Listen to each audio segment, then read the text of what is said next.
कक्षा 10वीं गणित प्रश्नावली 1.3 प्रश्न 3 सिद्ध कीजिए कि निम्नलिखित संख्याएं अपरिमेय हैं। पहली 1/2, दूसरी 7/5 और तीसरी 6+2। पहली संख्या ले रहे हैं हम 1/2। मान लेते हैं हम, माना कि 1/2 जो है वो एक परिमेय संख्या है। सिद्ध हमें अपरिमेय करनी है, पर इसके विपरीत अभी हम उसको क्या मान रहे हैं, परिमेय संख्या। अगर ये परिमेय संख्या है तो 1/2 किसके बराबर होगा, p/q रूप के बराबर होगा। जहाँ p और q कैसी संख्या होंगी, सहभाज्य संख्याएं होंगी और q बराबर नहीं होगा 0 के। तब 1/2 किस रूप में होगी, p/q रूप में। अगर हम यहाँ त्रियक गुणा करते हैं तो q का 1 में गुणा करेंगे q और कर्णी 2 का p में करेंगे कर्णी 2p। दोनों पक्षों का क्या करेंगे हम, वर्ग। तो q का वर्ग बराबर होगा कर्णी 2p का भी वर्ग। तो q का वर्ग बराबर कर्णी 2 का वर्ग होगा 2p का वर्ग। अब इस q वर्ग के बटे में 2 इधर लाएंगे तो कहाँ जाएंगे, बटे में आ जाएंगे। इधर क्या बचेगा, p वर्ग। q स्क्वायर के बटे में 2 है, q के वर्ग के बटे में 2 है, इसका मतलब q वर्ग किससे विभाजित है, 2 से विभाजित है। तो अगर q वर्ग 2 से विभाजित है तो q भी क्या होगा, 2 से विभाजित होगा। इतना हो गया। अब ये जो q है वो 2 से विभाजित है तो कितनी बार विभाजित हो रहा है, वो r बार विभाजित हो रहा है। q बराबर 2r। दोनों पक्षों का फिर हमने वर्ग किया तो q का वर्ग और यहाँ हो जाएगा 2r का भी वर्ग। अब इस q वर्ग का हमारे पास मान है, क्या है, q वर्ग का मान है 2p²। इसको हमने समीकरण 1 नाम दिया। तो जहाँ भी q² आ रहा है वहाँ हम 2p का वर्ग लिख सकते हैं। तो इस q वर्ग के स्थान पर हमने लिखा 2p का वर्ग बराबर 2 का वर्ग 4r का वर्ग। तो p वर्ग बराबर क्या होगा, 4r के वर्ग के बटे में कहाँ जाएगा, 2। 2 से 2 दूनी 4 कट गया, यानी p वर्ग बराबर आ गया 2r का स्क्वायर। अब ये जो 2 है p के बटे में p² के बटे में जाएगा, तो p² 2 इसके बटे में आ गया, तो यहाँ बचेगा r का वर्ग। इसका मतलब क्या हो रहा है कि p वर्ग जो है 2 से विभाजित है। तब p भी 2 से विभाजित होगा। q² भी 2 से विभाजित था तो q भी 2 से विभाजित हुआ। p² 2 से विभाजित है तो p भी 2 से विभाजित होगा। मतलब p और q दोनों ही क्या हो रहे हैं, 2 से विभाजित हो रहे हैं। तब p और q दोनों 2 से विभाजित हैं। तब हमारी कल्पना कि p और q सहभाज्य संख्याएं हैं, गलत है। हमने इन्हें सहभाज्य संख्याएं माना था जिसका 1 के अतिरिक्त कोई गुणनखंड नहीं होता।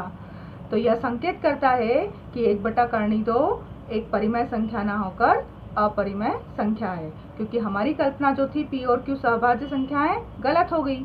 तो ये सहभाज्य संख्याएं नहीं है p/q, तो 1/2 भी फिर परिमेय संख्या ना होकर क्या होगी, अपरिमेय संख्या होगी। इसी का दूसरा है संख्या है 7/5। अब इसको हमें सिद्ध करना है कि यह एक अपरिमेय संख्या है। इसके विपरीत हम क्या मान लेंगे, इसको एक परिमेय संख्या है। माना कि 7/5 एक अपरिमेय संख्या ना होकर एक परिमेय संख्या है, तब यह किस रूप में होगी, 7/5 बराबर होगी p/q रूप में। जहाँ p और q क्या होंगी, सहभाज्य संख्याएं होंगी और q बराबर नहीं होगा 0 के। तब 7/5 बराबर क्या है, p/q है। अब 7/5 बराबर है p/q, तो हम सिर्फ कर्णी 5 अगर इधर रख लें तो इधर क्या हो जाएगा, 7 कहाँ जाएगा, बटे में, p/7q हो जाएगा। अब p 7 और q, जहाँ p 7 और q क्या है, पूर्णांक हैं, तब p/7q जो है वो क्या होगी, एक परिमेय संख्या होगी।